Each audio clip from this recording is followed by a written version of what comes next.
Your name pops up in the group chat. Before you even unlock your screen to read the message, something shifts. It's not panic exactly, but you can feel the gears start turning. The internal calculations begin immediately.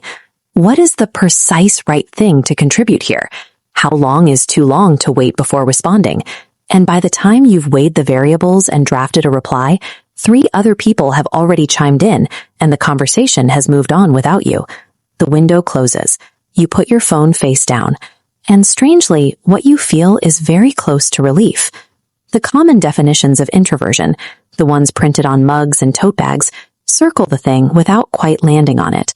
The exhaustion arrives from the energy required to perform a specific, curated version of yourself the entire time you are around others. For a specific type of person, social life is experienced as a massive cognitive expenditure. You can spend an evening with people who genuinely like you and still come home feeling completely hollowed out. And that heavy toll is exactly why some people inevitably choose isolation. Psychologists have a term for this: self-monitoring. It measures the degree to which people edit and manage how they're coming across in social situations, and everyone sits somewhere along the spectrum. At the high end of that spectrum, socializing stops being about connection and turns into an intense management task. You are continuously tracking your own tone, reading the facial microexpressions of the people around you, and aggressively editing what you're about to say against how you think it will land. You have to run all of those background calculations while simultaneously trying to look like none of it is happening. This heavy baseline cost doesn't usually come from one single dramatic event. It builds up through a slow, quiet accumulation of showing up fully to things and repeatedly coming away entirely drained. Eventually, that compounding cognitive debt forces a quiet renegotiation of your own limits. You don't make a big announcement. You just slowly stop showing up to avoid paying the hidden fee of interaction. Rejection sensitivity acts as a hair trigger response. Personality and past experience train the mind to expect rejection or hurt far more strongly than the situation actually warrants. If a friend doesn't text back for a day, you don't wonder if they are busy.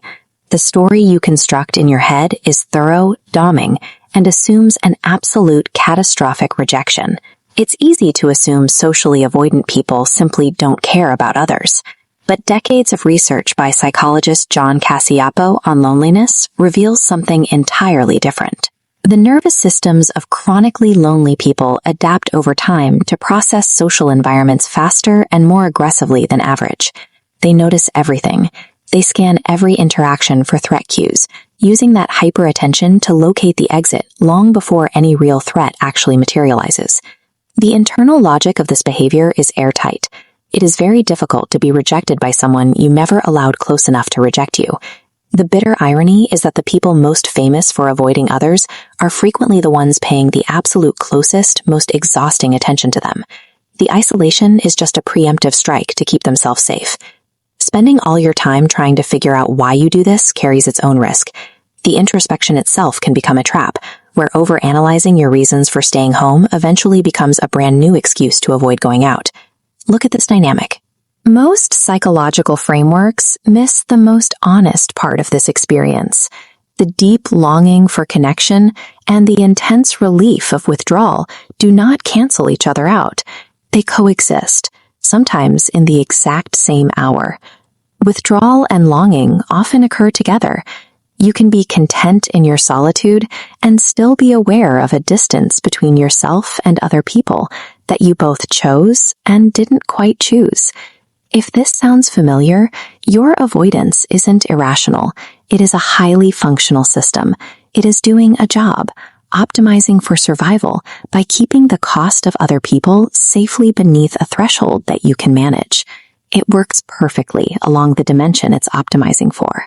The genuinely hard question you have to answer is what it's costing you along every other dimension of a fulfilling life. Think about a version of connection where you aren't running continuous background calculations. A dynamic where being sealed to respond carries zero automatic weight, and closeness doesn't activate a low-frequency monitoring system. Beliefs and survival mechanisms formed in one stage of your life don't automatically update when your environment changes. They have to be actively dismantled. Recognizing how this functional trap operates is the first step out of it. You have to evaluate if your safe isolation is still serving you. If it isn't, the resources in the pinned comment will guide you through concrete daily steps to slowly rebuild your baseline tolerance for connection.